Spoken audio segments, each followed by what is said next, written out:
아멘. 2달 만에 이렇게 교회를 나오니까 저도 낯설어요. 그러니까 오랫동안 교회를 안 나오시면 목사도 낯설어진다. 그러니까 주일 성수를 열심히 하자. 뭐 이런 말씀을 살짝 전하고 싶습니다. 어쨌든 너무 반갑고 고마운 마음입니다. 계속 진행하던 욥기 강의 12번째 말씀을 전하도록 하겠습니다. 욥은 자신을 찾아온 세 친구에게 자기 마음의 괴로움과 영혼의 아픔을 호소하면서 하나님께는 사람이 무엇이기에? 라고 한탄하고 질문하죠. 욥의 이 호소와 질문을 듣던 두 번째 친구인 수아 사람 빌닷이 말합니다. 욥기 8장 2절에서 3절입니다. 내가 어느 때까지 이런 말을 하겠으며 어느 때까지 내 입의 말이 거센 바람과 같겠는가? 하나님이 어찌 정의를 굽게 하시겠으며 전능하신 이가 어찌 공의를 굽게 하시겠는가? 친구 빌닷은 욥에게 너 언제까지 이렇게 말할 거야? 언제까지 이렇게 바람 같은 말을 계속할 거야? 이제 그만해! 라고 말해요. 이렇게 친구의 말을 딱 가로막는 빌닷이 무정하게 생각되죠. 근데 우리도 가끔 어떤 괴로움을 겪는 사람에게 이제 좀 그만해 라고 말할 때가 있지 않습니까? 우리는 언제 어떤 이유로 다른 사람에게 이제 좀 그런 말 좀 그만해 라고 말할까요? 제가 자주 만나서 이런저런 얘기를 듣는 40대 남자분이 있습니다. 근데 이분이 저와 만나서 하는 얘기가 늘 비슷해요. 주로 부모님 원망입니다. 이분의 아버지는 폭력적이고 어머니는 냉정하신 분이셨어요. 그래서 이분은 자신의 어린 시절을 얘기하면서 자기가 소극적이고 부정적인 성격을 갖게 된 건 부모님 때문이고 자신이 사람들과의 관계가 어렵고 좋은 아버지가 되지 못하는 것도 어려서 부모님의 사랑을 받지 못했기 때문이라고 말을 합니다. 제가 어느 날 이런 얘기를 듣다가 제발 이제 그만 좀 해 라고 했어요. 이분의 문제와 고통을 이해 못하는 건 아니지만 이제는 뭔가 새로운 이야기를 해야 되지 않을까라는 생각이 들어서였습니다. 나쁜 부모를 원망하면서 과거와 분노에 머물러 있는 것보다 나는 어떻게 좋은 부모가 될 것인가, 나는 어떻게 부모와 다른 사람이 될 것인가 생각하는 게, 이걸 얘기하는 게 이분의 자존감과 미래에 더 도움이 될 것 같다는 생각이 들었습니다. 언제까지 이런 말 할 거야? 이제 좀 그만해.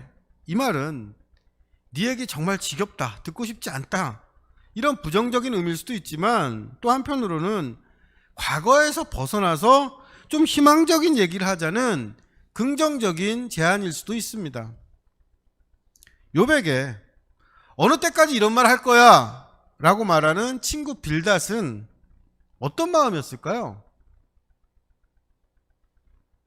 빌닷은 욥의 말을 거센 바람 같다고 얘기를 해요. 거센 바람 같은 말이라는 건 어떤 말일까요?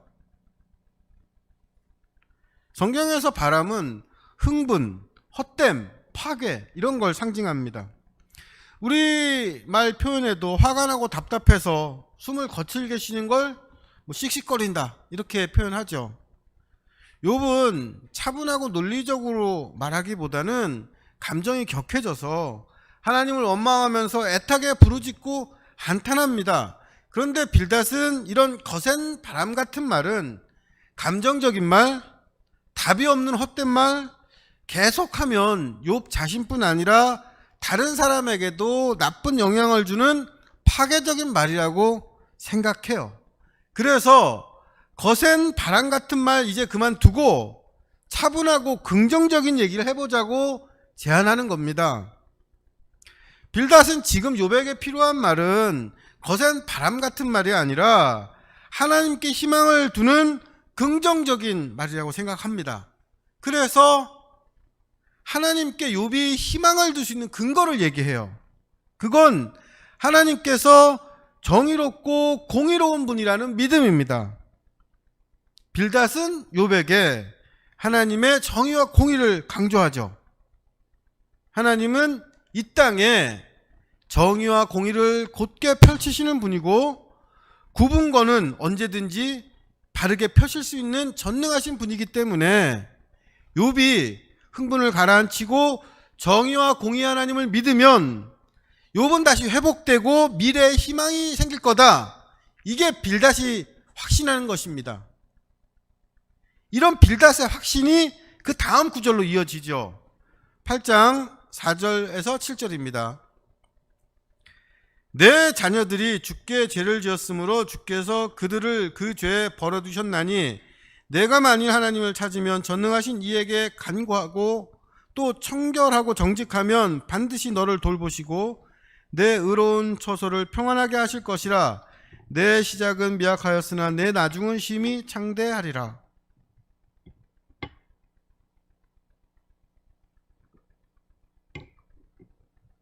하나님은 정의롭고 공의로운 분이라고 믿는 이 빌닷은 욥에게 긍정적인 희망을 주려고 합니다. 그러면서 욥기에 나오는 가장 잔인한 말과 가장 유명한 말을 함께 남기죠. 욥이 겪은 가장 괴롭고 슬프고 고통스러운 재난이 뭡니까? 큰 바람에 집이 무너져서 자녀 10명이 같은 날 사망한 사고였습니다. 빌닷은 이 사고에 대해서 8장 4절에서 뭐라고 합니까? 너의 자녀들이 죽은 건 하나님께 죄를 지은 대가를 받은 거다. 죄값을 치른 거다라고 얘기해요. 이 말은 자식을 잃은 부모에게는 절대 해서는 안 되는 말입니다. 친구가 아니어도 감히 이런 말을 해서는 안 되는 거죠. 그런데 빌닷이 이렇게 말할 수 있는 건 아이러니하게 빌닷이 정의와 공의 하나님을 굳게 믿고 자신이 그 하나님을 변호해야 된다고 그 책임감을 가졌기 때문입니다. 앞부분에서 욥이 하나님 나에게 왜 이러십니까? 내게 죄가 있다고 한들 이런 재난을 겪는 건 부당합니다. 이렇게 호소했어요. 그런데 친구들은 하나님을 원망하는 욥을 그냥 인정할 수가 없었습니다. 그래서 첫 번째 친구인 엘리바스는 우리가 모르는 하나님 뜻이 있겠지. 하나님은 인간이 모르는 크고 신비로운 일을 하시는 분이니까 하나님의 징계를 받아들이면 너는 회복될 거야 라고 말을 했어요. 빌닷도 같은 주장을 하고 싶은데 문제가 뭡니까? 회복될 수 없는 거. 이미 죽은 자녀들입니다. 욥에게는 잃은 재산을 다시 찾고 건강을 회복할 가능성이 있죠. 그런데 같은 날 죽은 10명의 자식들은 다시 살아날 수 없고 도저히 그 이전처럼 회복될 수가 없어요. 죽음으로 다 끝난 겁니다. 빌닷은 이 욥의 자녀들의 죽음과 하나님의 정의와 공의를 조화시켜야 욥이 다시 하나님을 신뢰할 수 있고 희망을 가질 수 있다고 믿습니다. 그래서 욥의 자녀들이 죽은 건 그들이 죽을 만한 죄를 지었기 때문이다. 이렇게 결론 내리는 거예요. 욥기 8장 4절에서 7절까지 나오는 빌닷의 말을 정리하면 이런 겁니다. 너의 자녀들은 하나님께 죄를 지어서 죽은 거야. 그런데 죽고 끝나버린 너의 자녀들과는 달리 욥, 너는 죽지 않았잖아. 재산과 건강만 잃은 거지. 이건 하나님이 너에게 기회를 주셔서 더욱 하나님을 찾고 간구하길 바라시기 때문이야. 네가 하나님을 원망하는 거센 바람 같은 말을 그만두고 마음을 깨끗이 하고 정직하면 하나님은 분명히 너를 돌보시고 평안을 주실 거야. 이러면서 빌닷은 내 시작은 미약하였으나 내 나중은 심히 창대하리라. 이 말을 전합니다. 이 말은 욥기뿐 아니라 성경 전체에서도 가장 유명한 구절입니다. 지금은 네가 모든 걸 잃어서 아무것도 없는 것 같지만 하나님을 의지하면 갈수록 잘 돼서 우스에서 가장 부자였던 그때처럼 크고 부유하게 될 거라는 격려와 축복입니다. 많은 사람들이 좋아하는 이 말씀이 네 자식들은 죽을 죄를 지어서 죽은 거야 라는 아무도 듣고 싶지 않은 이 끔찍한 말과 함께 기록이 되어 있어요. 이것이 성경이 보여주는 우리 신앙의 아이러니, 어려움입니다. 빌닷은 자기 주장을 입증하기 위해서 두 가지 사례를 이어서 이야기를 합니다. 먼저 8장 11절 12절 옛사람들의 지혜를 동원해서 이야기를 합니다. 욥기 8장 11절 12절입니다. 왕골이 진펄 아닌 데서 크게 자라겠으며 갈대가 물 없는 데서 크게 자라겠느냐? 이런 것은 새순이도다. 아직 뜯을 때가 되기 전에 다른 풀보다 일찍 마르느니라. 왕골이 진펄 아닌 데서 크게 자라겠으며 갈대가 물 없는 데서 크게 자라겠느냐? 이거 속담입니다. 어떤 뜻을 가진 속담일까요? 우리로 하면 콩 심은 데 콩 나고 팥 심은 데 팥 난다. 아니 땐 굴뚝에 연기 나랴, 이런 뜻이에요. 여기서 말하는 왕골과 갈대는 진흙이나 강가에 사는 파피루스입니다. 이 파피루스로 바구니를 만들거나 이걸 말려서 종이 대용으로 썼죠. 그래서 울창하게 자랐을 때 때가 되면 낫으로 이렇게 베어서 추수를 합니다. 그러면 맥락상 이게 무슨 뜻입니까? 빌닷이 말하는 왕골과 갈대가 누구예요? 욥의 자녀들을 상징하는 겁니다. 욥의 자녀들이 죽은 건 다 이유가 있어서야. 하나님이 아니 땐 굴뚝에 연기 나시게 하시겠어? 정의로운 하나님이 콩 심은 데 콩 나고 팥 심은 데 팥 나는 것처럼 욥의 자녀들이 뭔가 잘못이 있으니까, 이유가 있으니까 어느 날 한꺼번에 파피루스 잘 나가는 것처럼 하나님이 데려가신 거지. 이렇게 말하는 거죠. 그리고 이어서 빌닷이 말합니다. 욥기 8장 13절에서 15절입니다. 하나님을 잊어버리는 자의 길은 다 이와 같고 저속한 자의 희망은 무너지리니 그가 믿는 것이 끊어지고 그가 의지하는 것이 거미줄 같은즉 그 집을 의지할지라도 집이 서지 못하고 굳게 붙잡아 주어도 집이 보존되지 못하리라. 빌닷은 하나님을 잊어버린 사람은 희망이 무너지고 믿는 것이 끊어지고 그 집이 서지 못하고 사라진다고 말합니다. 빌닷이 무너지고 끊어지고 서지 못하는 집을 얘기하는데 큰 바람이 불어서 집이 무너지고 끊어져서 죽은 사람들이 누굽니까? 욥의 자녀들이에요. 욥이 이 말 들었을 때 무슨 생각이 났겠습니까? 세월호 유가족분들한테 직접 들은 이야기인데 이분들은 지금도 뉴스에서 가끔 골든타임이란 말만 나와도 그날 하루 종일 억장이 무너진다고 하시더라고요. 근데 빌닷은 지금 욥 앞에서 악한 자들의 멸망을 말하면서 욥의 자녀들이 죽은 그 사고를 그대로 묘사하고 있는 겁니다. 빌닷이 너무 잔인하고 무정한 거 아닙니까? 빌닷의 말을 듣고 여러분은 어떤 생각이 드세요? 여러분이 욥이라면 이 빌닷의 말 수긍하실 수 있겠습니까? 그런데 빌닷은 나쁜 사람, 무정한 사람 아닙니다. 그런 사람이라면 애초에 친구를 위로하려고 먼 길을 오지 않았겠죠.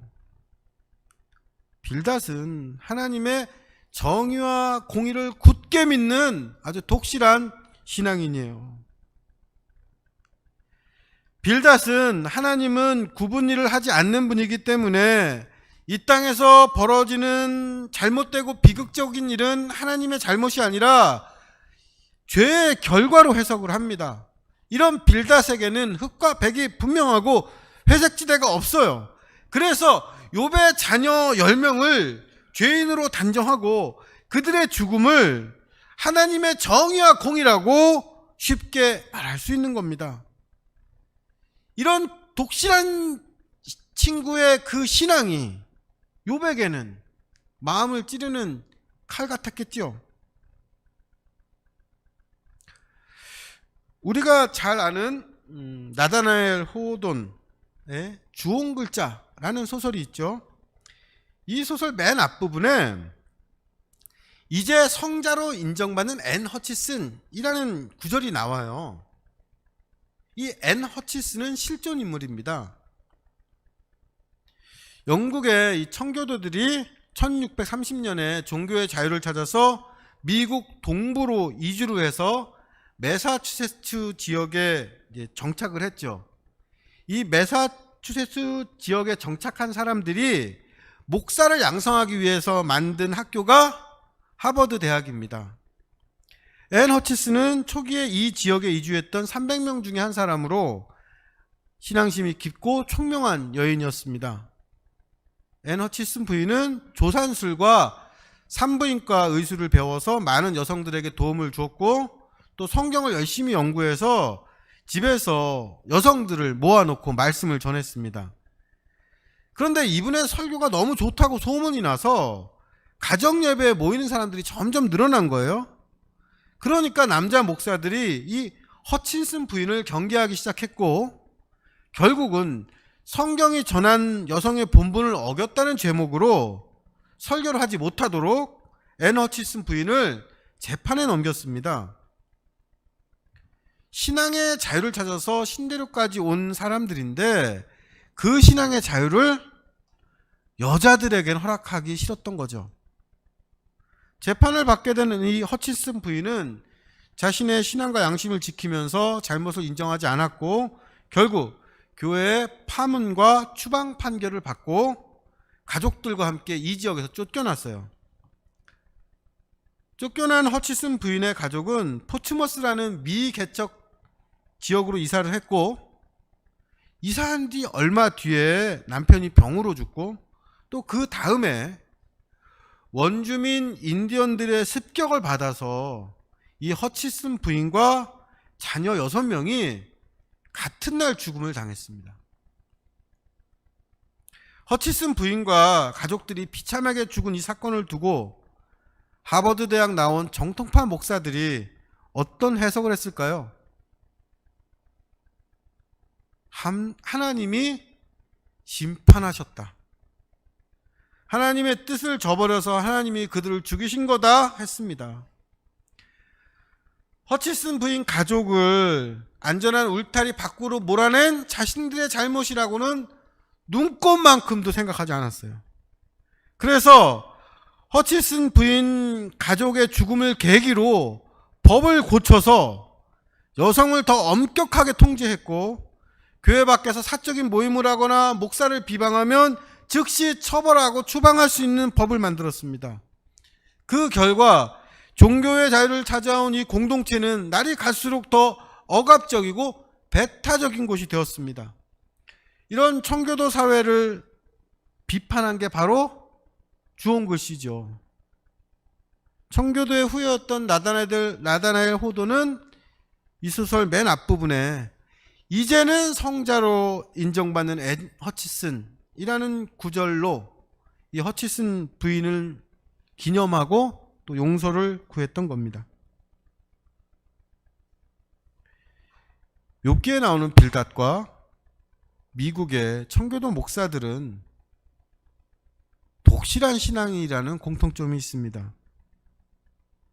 그런데 이 사람들은 다른 사람의 비극을 자기가 믿는 하나님과 종교를 지키는 데 이용을 합니다. 이 세상을 죄와 벌, 인과응보, 흑과 백으로 나누고 자신이 하나님의 자리에서 다른 사람을 판단하고 함부로 다른 사람을 죄인으로 정죄합니다. 이렇게 교리에 갇힌 비인간적인 신앙은 언제든지 종교 안에서 정의와 공의라는 이름표를 달고 나타날 수 있어요. 하나님께서 빌닷을 통해서 우리에게 가르치시는 게 뭡니까? 네 앞에 있는 사람이 누구든지 하나님의 정의와 공의를 선포하라는 겁니까? 모든 죽음에는, 모든 불행에는 다 뜻이 있으니 하나님의 주권을 전하라는 건가요? 고통과 슬픔을 겪는 사람에게 그 신앙이 무너지지 않도록 설득하라는 겁니까? 아닐 겁니다. 우리는 빌닷을 통해서 타인의 아픔에 공감 없는 신앙은 언제든지 누구에게든 독성과 폭력이 될 수 있다는 걸 배웁니다. 하나님께서는 빌닷이라는 반면 교사를 통해서 우리에게 가르치십니다. 하나님 편에서 하나님 변호하지 말고 아프고 슬프고 혼란한 그 사람 말 더 잘 들으라는 겁니다. 하나님의 정의와 공의를 선포하는 일이, 또 비극을 설명하는 일이 때로는 누군가에게 잔인한 일이 될 수 있다는 걸 알고 진지하라는 거예요. 마치 하나님이 된 것처럼 내가 세운 기준으로 다른 사람의 삶을 판단하고 정죄하지 말라는 겁니다. 그럼 우리가 빌닷처럼 하지 않으려면 어떻게 해야 될까요? 우선은 고통에 성급하지 말아야 됩니다. 우리가 이제 그만 이런다고 고통을 겪는 사람의 슬픔과 억울함이 사라지는 거 아니죠. 새로운 단계로 나가기 위해서는 충분한 슬픔과 시간이 필요합니다. 우리는 그걸 앞당기거나 대신한 사람이 아니라 그 시간을 함께 하는 사람, 함께 견뎌주는 사람이라는 걸 기억해야 합니다. 그 시간에 우리가 구체적으로 뭘 하면 좋을지 경우에 따라 좀 다르겠죠. 근데 최근에 이런 문제에 대해서 아주 현실적이고 좋은 답을 주는 책을 한 권 읽었습니다. 제가 요즘에 시간이 많아요. 책 읽는 시간이. 모든 일에는 이유가 있어. 그리고 내가 사랑한 거짓말들이라는 작은 책입니다. 이 책을 쓰신 분은 케이트 보울러라는 분인데 미국 듀크대 신학과 교수십니다. 그런데 이분이 35살 되던 해에 4기 암 판정을 받았어요. 갑작스럽게 모든 일을 다 그만두고 투병 생활을 하게 되면서 이분은 자신이 신학자로서 그동안에 설명했던 일들이 전혀 다르게 해석이 되고 자신의 신앙에도 많은 변화가 생긴 걸 알았습니다.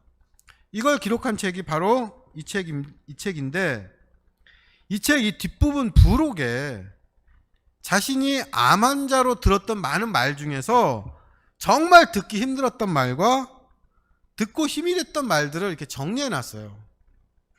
그걸 좀 소개해 드릴까 합니다. 먼저 힘겨운 시간을 보내는 사람한테 절대 해선 안 되는 말. 첫 번째는 뭘까요? 힘든 사람한테 하면 안 되는 말. 적어도 너는 이랍니다. 적어도 너는 최악은 아니잖아. 적어도 너는 남편이 있잖아. 적어도 너는 병원비가 있잖아. 너보다 더 불행하고 심한 환자도 있어. 이런 말들이래요. 그 다음엔 내가 좀 겪어봐서 아는데, 내가 살아봐서 아는데 하면서 훈계하는 말이랍니다. 그리고 투병할 때는 하나님이 너를 특별히 사랑하시나 보다. 너에게 더 큰 은혜를 주시려고 하는 거야. 이런 말 듣는 것도 아주 힘든 일이었다고 합니다. 무엇보다도 듣기 힘들었던 말은 모든 일에는 이유가 있어 라는 말이었다고 해요. 많은 사람들이 이분이 암에 걸렸다는 소식을 듣고 이분이 왜 암에 걸렸는지 그 이유를 말하고 해석을 하더래요. 심지어 네가 평소에 암 예방에 좋다는 채소를 안 먹어서 그런 거야 라고 말하는 사람도 있었답니다.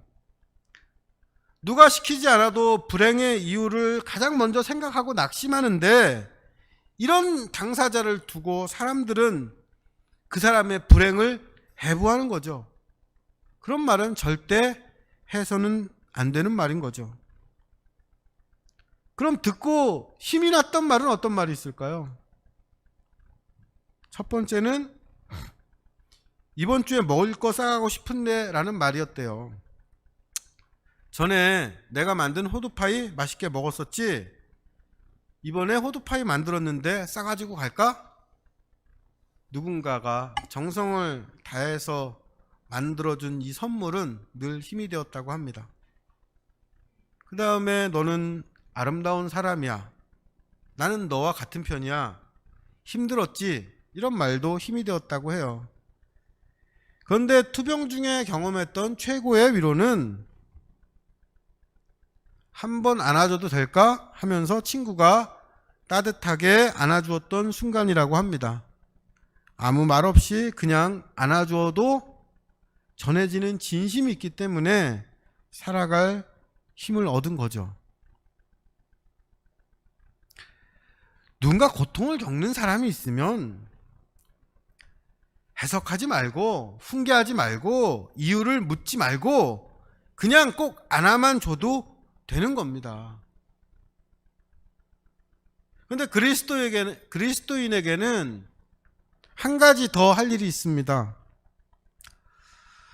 오늘 말씀과 함께 여러분과 나누고 싶은 시가 있어서 주보에 적어놨는데 함께 같이 읽어볼까요?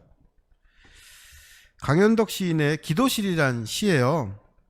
제가 낭독을 하겠습니다.